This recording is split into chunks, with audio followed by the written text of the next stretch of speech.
Let's circle back on the James Harden saga and the 76ers. So first of all, real quick, I wasn't able to post for 2 weeks because I was away on vacation, went to Africa, which is my original land. So I was very happy, very busy with the holidays, and quite frankly, the internet didn't allow me to post as much as I wanted to. But now I'm back, and I will get back to daily videos. So now that that's out of the way, let's talk about the Sixers.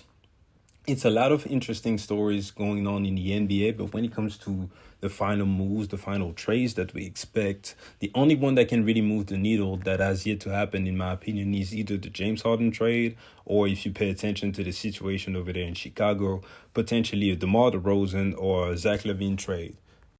But at this stage, I want to focus on this situation because, in my opinion, it's way more fascinating because the 76ers, they're not all the way a contender, but at least we take them seriously enough for them to expect them to be relevant, at least in the second round in the playoffs, which is not the case with the Chicago Bulls, who I would personally be surprised to even see them contend for a playoff spot. So for the Sixers, man, they got off to a pretty good start. They're 2-1, and you can argue they should have been 3-0. Actually, they lost by 1 to the Milwaukee Bucks in the first game. Damian Lillard went crazy, and the Sixers looked great in that game. Joel Embiid had a pretty okay to bad game, and they still put up a great fight. Tyrese Maxey shined, and if it weren't for some awful calls, especially the travel on Giannis, the Sixers probably get out of that with a victory on the road. And the only odd man out in that whole team is James Harden right now. And the question is, should the 76ers actually bring him back? So it's multiple layers to that question. The first one is, do we believe that James Harden wants to play basketball for the 76ers?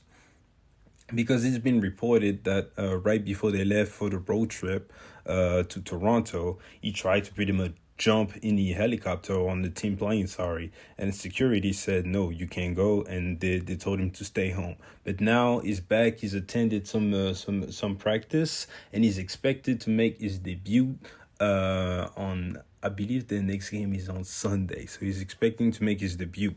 Nick Nurse pretty much not touched on the situation, and he's looking forward to it, right? But does he want to play, or does he just want to avoid all of the fines? Because for those of you that don't know, ever since the new collective bargaining agreement, the fines are pretty heavy for those missed games. And if he doesn't show up all year and he just decides to sit out, he will not be able to become a free agent next year, and he will still have to give the Sixers one more year. So just for numbers perspective, he could get fined up to $389,082 per game missed, which is, I don't care how much money you got. If you miss 4 games, that's over $1 million that you have to give up. So James Harden doesn't want to lose all that money. So does he want to play, or is he just trying to save his pockets? I would tend to think that he's just trying to save his pockets. He made it pretty clear that he doesn't want to be a Sixer anymore. I don't believe the issue is with the team whatsoever. It's all about Daryl Morey, but still his position is that he doesn't want to play. Plus, we've already seen what a James Harden that's not motivated looks like. If you remember, for example, that play he had in Brooklyn while Kyrie was refusing to get vaccinated, I remember that inbound play where James Harden wouldn't pick up the ball and he was just running, jogging across the ball, and then the defender went, got the steal, and scored, and KD was just looking at James Harden like, what the fuck are you doing, bro?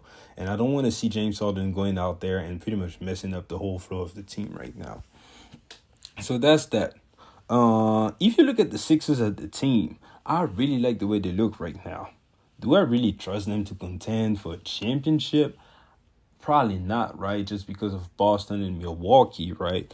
But even with James Harden, did I walk into the season expecting the Sixers to do anything given the moves which happened again for Boston and Milwaukee? No, still. But what's changed for the Sixers? First of all, Nick Nurse, who came and set a pretty free-flowing offense, which is completely different from that super stagnant offense that Doc Rivers would run last year, which was pretty much James Harden walking up the ball, pick and roll to Joel Embiid, and they would try to either post Joel Embiid up or get into that pick and roll and with that pocket pass to the elbow to Joel Embiid. But once the team started game planning against it, they didn't have any counter for it. And in the playoffs, it would show.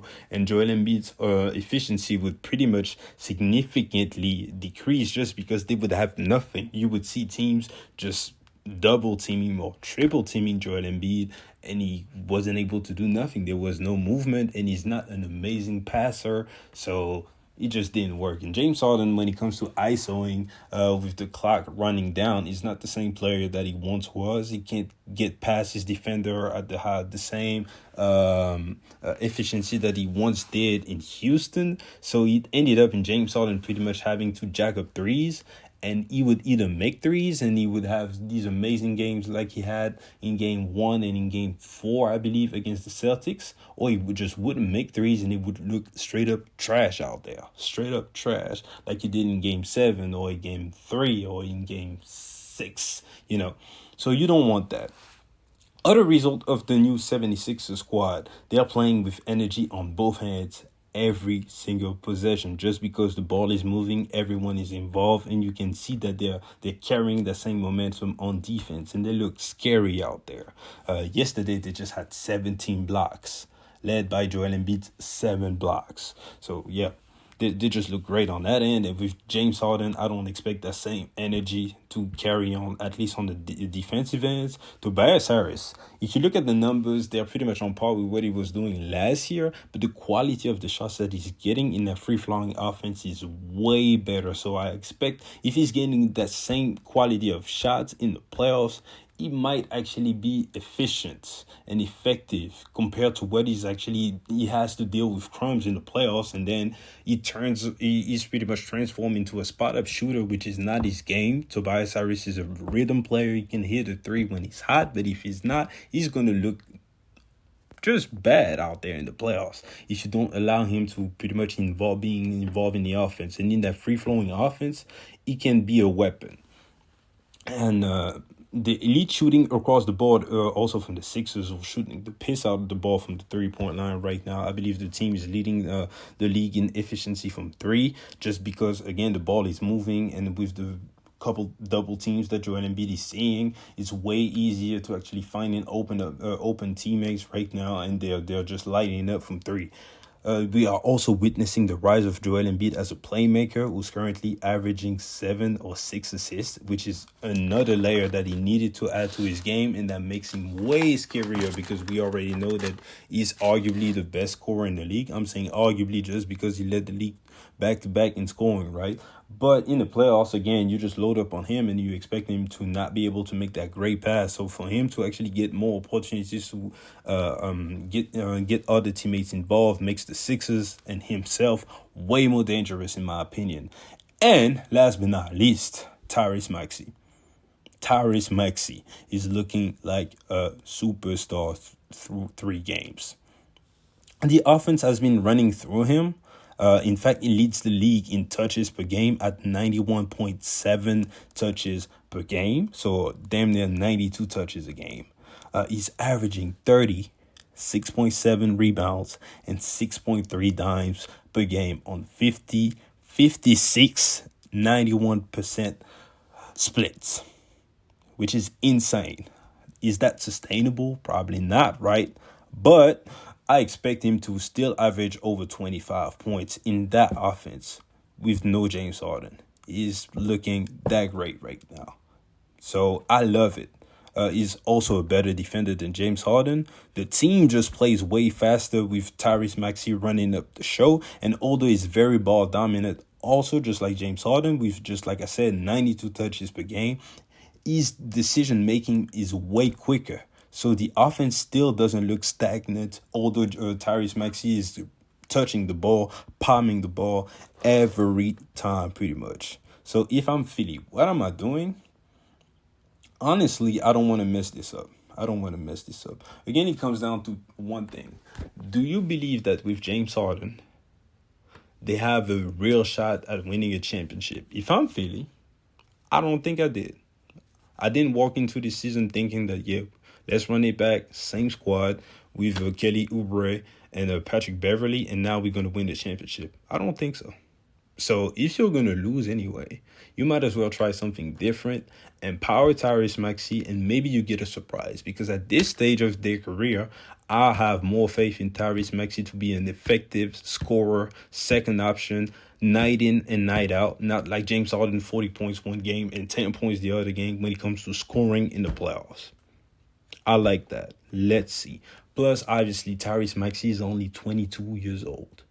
He's born in 2000, but in the month of November. So he's going to be 23 at the end of the season, compared to James Harden, who's going to ask for a supermax, long-term deal, which is going to turn 35. I'm giving the keys to Tyrese Maxey, which is clearly the future of the franchise. Plus, Tyrese Maxey has the type of attitude in which he just will not ask for a trade. He will not. James Harden, he might sign, and next year, if shit hits the fan, still try and force his way out. I'm not doing all this. I'm just not.